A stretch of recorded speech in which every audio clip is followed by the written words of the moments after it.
حدیثی روز از شبکه حکمت.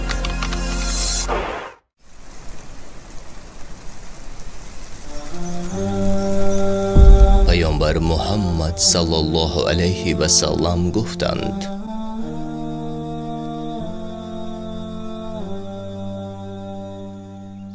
پروردگار ما به آسمان اول نزول می کند در 3 آخر شب و می گوید: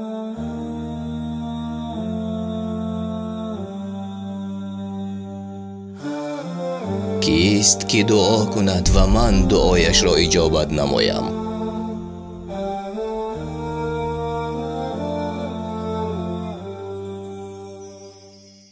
کیست که از من بخواهد و من آنچه را که خواسته است برایش عطا نمایم؟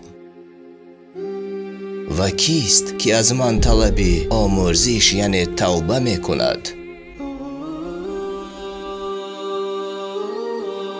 تا که من او را بیامرزم؟